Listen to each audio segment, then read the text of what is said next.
Welcome back, friendly neighbors and Spidey fanatics. By popular demand, we're coming back with 10 more people Spider-Man has teamed up with. This is part 2 of 10 Spider-Man team-ups.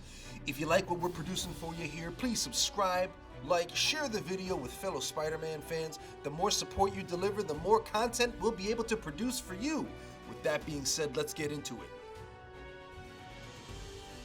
Starting this list off nice and hot, we'll be talking about the time Spider-Man teamed up with Eric Brooks, aka Blade.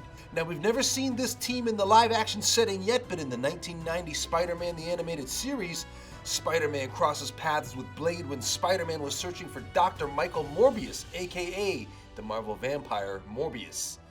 For those of you who don't know, Blade is Marvel's vampire hunter. He hunts vampires from all over the world.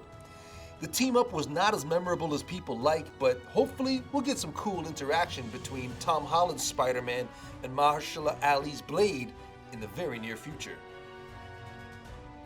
Some people are actually surprised to find out that Spider-Man actually joined the X-Men for a while.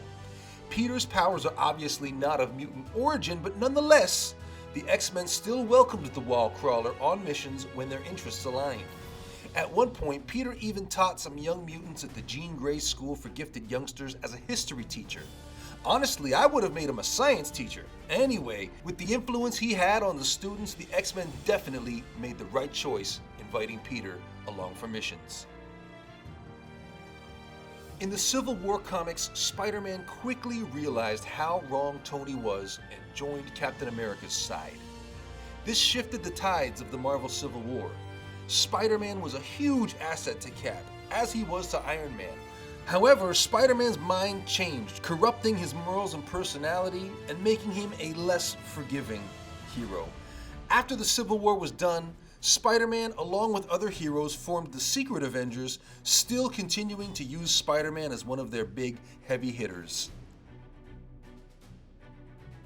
In the PS4 Spider-Man video game, Spider-Man and Silver Sable team up to get rid of Hammerhead's mafia gang that stole Silver Sable's weapons. At first, Silver Sable and Spider-Man didn't see eye to eye on things due to Sable believing that Spider-Man was a criminal and an immature child.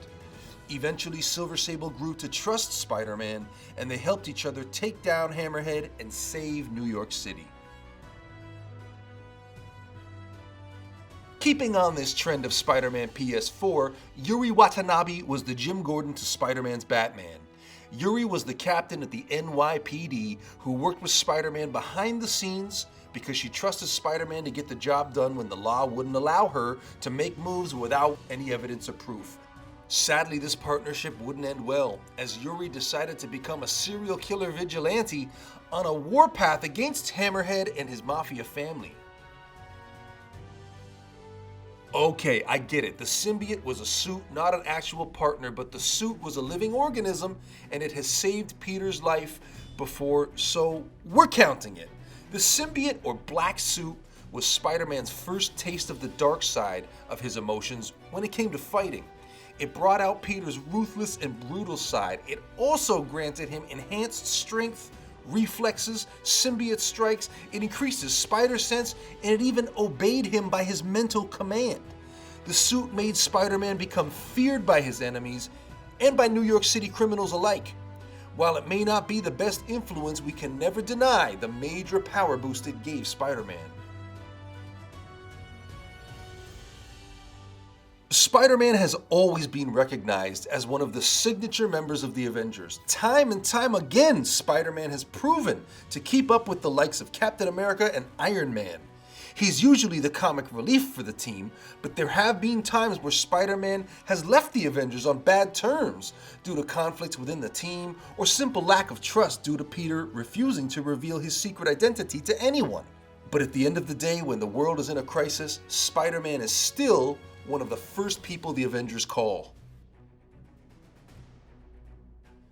In the Ultimate Spider-Man TV show, the Collector and Grandmaster trap New York City and make it their twisted game of heroes and villains. Admittedly, Spider-Man is the Collector's favorite game piece, so he uses him in every round. Spider-Man has his work cut out for him when facing some of the most powerful villains on 616 Earth. Eventually, Spider-Man helps the Collector win the game, and New York is returned back to safety. In the Sam Raimi movie Spider-Man 3, Peter has to face the biggest challenge of his life: a skinny Venom and Sandman. Harry at first refuses to help Peter after everything he's put Harry through, and honestly, who could blame him? After a sudden last-minute plot reveal, Harry comes to Peter's aid, facing off against Sandman while Peter fights Venom. Sadly, the team-up ends in tragedy when Harry is stabbed by Venom and eventually dies in Peter's arms alongside Mary Jane. The Fantastic Four has always had an open door to the wall crawler for anything. Spider-Man just has that natural bond with the team. He's always been the first one to step up when the Fantastic Four needs spare hands, and he's even joined them for short periods of time. Him and Johnny Storm even develop a strong friendship.